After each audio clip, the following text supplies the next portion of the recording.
नमस्कार दोस्तों, स्वागत है आपका मेरे चैनल पे। आज मैं आपको ले चलूँगा भारतीय इतिहास के उन पन्नों में जहाँ एक महान योद्धा, दूरदर्शी शासक और अद्वितीय रणनीतिकार चंद्रगुप्त मौर्य ने एक विशाल साम्राज्य की स्थापना की।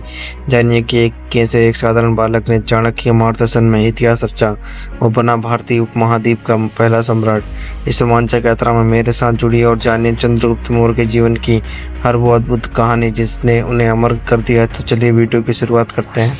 चंद्रगुप्त मौर्य प्राचीन भारत के महान सम्राट थे जिन्होंने मौर्य वंश की स्थापना की और अपने सामर्थ्य और दूरदृष्टि से भारतीय उपमहाद्वीप में एक बड़े हिस्से को एकीकृत किया। उनके शासन काल ने भारतीय इतिहास में एक महत्वपूर्ण मोड़ का निर्माण किया, जहां उन्होंने न केवल अपने सैन्य कौशल से अपार सफलता प्राप्त की बल्कि राजनीति और प्रशासन में भी उत्कृष्टता दिखाई।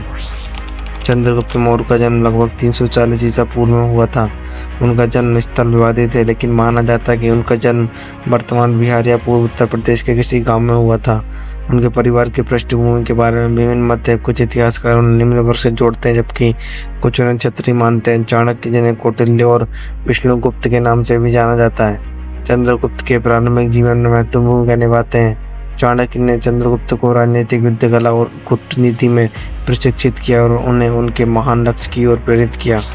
चंद्रगुप्त मौर्य के सैन्य कौशल और युद्ध नीति का मुख्य आधार चाणक्य की शिक्षा और मार्गदर्शन था। उन्होंने विभिन्न छोटे छोटे राज्यों को एकत्रित कर एक मजबूत सेना का गठन किया। चंद्रगुप्त की सेना में पैदल सेना, घुड़सवार सेना, रथ सेना और हाथी सेना का समावेश था। उन्होंने नंद वंश के राजा धनानंद को पराजित कर पाटलिपुत्र, वर्तमान पटना, पर अधिकार किया और वहीं से अपने साम्राज्य की नींव रखी। उनकी युद्ध नीति में गोरिल्ला युद्ध, धूर्तता और कूटनीतिक चालों का विशेष स्थान था, जो उन्हें उस समय के अन्य शासकों से अलग करता है। चंद्रगुप्त मौर्य ने न केवल उत्तर भारत के विशाल क्षेत्रों पर विजय प्राप्त की, बल्कि पश्चिमी भारत, दक्षिण भारत और आधुनिक अफगानिस्तान तक अपने साम्राज्य का विस्तार किया। उन्होंने सिकंदर महान के सेनापतियों को पराजित कर पंजाब और सिंध पर कब्जा किया। इसके बाद उन्होंने पश्चिमी भारत के क्षेत्रों को जीतते हुए अपने साम्राज्य का विस्तार किया। चंद्रगुप्त का सबसे बड़ा सामरिक विजय तब हुआ जब उन्होंने सेल्यूकस निकेटर, जो सिकंदर के साम्राज्य का उत्तराधिकारी था, को हराया। इस विजय के बाद सेल्यूकस ने अपनी बेटी की शादी चंद्रगुप्त से कर दी और उन्हें विशाल क्षेत्रों का समर्पण कर दिया। चंद्रगुप्त मौर्य ने एक उत्कृष्ट और सुव्यवस्थित प्रशासनिक तंत्र का निर्माण किया।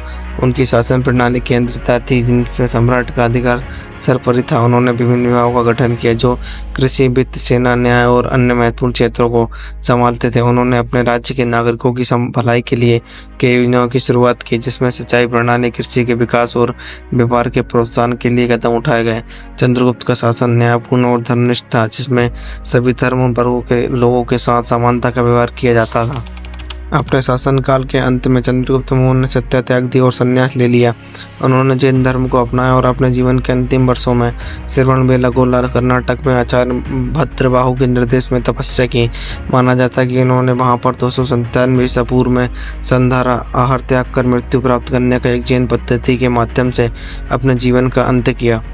चंद्रगुप्त मौर्य का जीवन और उनका शासन भारतीय इतिहास में एक स्वर्णिम अध्याय है। उन्होंने न केवल एक विशाल साम्राज्य का निर्माण किया, बल्कि एक मजबूत प्रशासनिक व्यवस्था और न्यायपूर्ण शासन की स्थापना की।